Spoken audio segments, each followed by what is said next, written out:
My name is Gwen Olson, and I am the author of Confessions of an RX Drug Pusher. I'm a 15-year veteran of the pharmaceutical industry, and I left in the year 2000. And what I would like to do today is I would like to dispel the myth that the pharmaceutical industry is in the business of health and healing. Because in fact, what the pharmaceutical industry is in the business of doing is disease maintenance and symptoms management. They are not in the business to cure cancer, to cure Alzheimer's, to cure heart disease, because if they were, they would be in the business of putting themselves out of business, and that in fact doesn't make sense. I don't want people thinking that I am a conspiracy theorist, because in fact there is no theory behind what I'm telling you. It's all provable. And what I'm saying is provable is that the pharmaceutical industry doesn't want to cure people. You need to understand, specifically when we're talking about psychiatric drugs in particular, that these are drugs that encourage people to remain customers of the pharmaceutical industry. In fact, you will be told if you're given a drug such as an anxiolytic or an antidepressant or an antipsychotic drug that you may be on the drug for the rest of your life. And very frequently people find that they are on the drugs for a very long period of time, if not permanently, because they're almost impossible to get off of. Some of them can have very serious withdrawal symptoms, and most of them can have extremely serious withdrawal symptoms if they're stopped cold turkey, but some people even experience withdrawal symptoms when they try to titrate or they try to eliminate the drug little by little, day after day. So it's really important to understand the motivation behind all of the current maintenance drugs that are on the market, even, for example, drugs such as cholesterol-lowering drugs. And what we are in fact finding now is that cholesterol drugs are lowering cholesterol excessively and causing other disease states as a consequence. So you need to be careful about trying to take drugs in order to remain healthy, because you're never going to have anyone come to you and tell you that the drugs are always tried against a placebo in clinical trials. What a placebo is a sugar pill. And in fact, many drugs are not found to be much more efficacious than the sugar pill.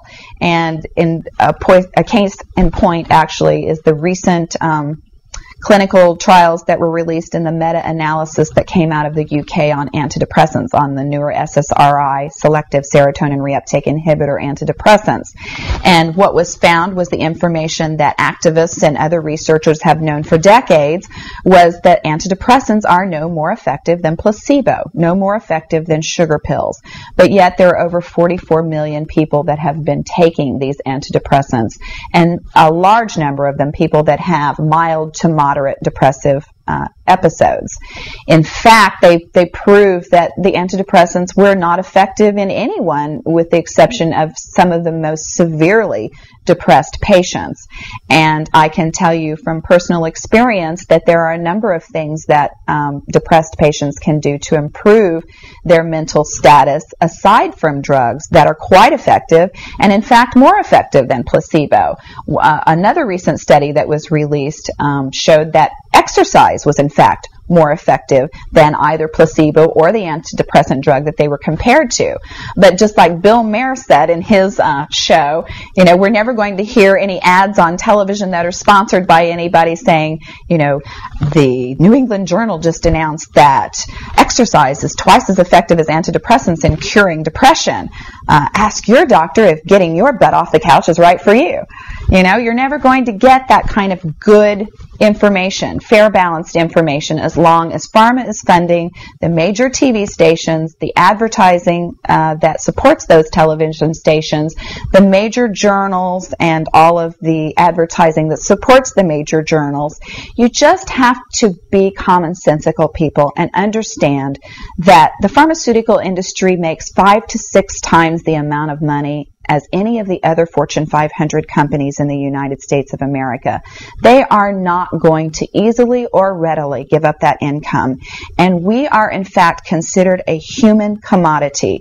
Our loved ones, our children, our elderly are considered cash cows that are preyed upon by pharmaceutical reps such as myself, who are encouraged to go in and build market shares without thinking about the consequences to patients, without knowing the misinformation that they are distributing, without being aware that the clinical data has been contrived, or that the patient populations have been cherry-picked, or that the side effects have been minimized and reported in such a manner that it doesn't present the information correctly.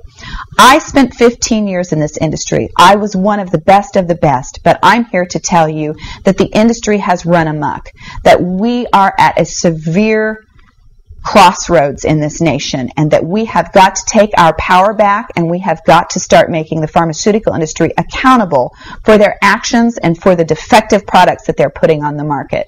It won't be long before every American is affected by this disaster, and we need to be aware of what the differences are between diseases, between disorders, and between syndromes, because if it doesn't have to be scientifically proven, if there are no tests, if there are no blood tests, CAT scans, urine tests, MRIs, if there is nothing to document that you have a disease, then you in fact do not have a disease, you have a disorder, and it has been given and has been diagnosed pretentiously, and you need to get yourself educated and understand that there are options, and those options are much more effective than drugs. You need to look into the nutritional aspects of your diet and your lifestyle aspects.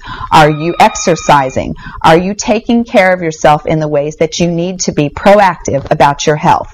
Because once you start down the road of taking one prescription drug on top of the other, you will be a lifelong customer for the pharmaceutical industry, and your choices will be truncated. So I would like to ask you to please self-educate, be proactive, and share the information with others. The next victim could be someone that you love. Thank you.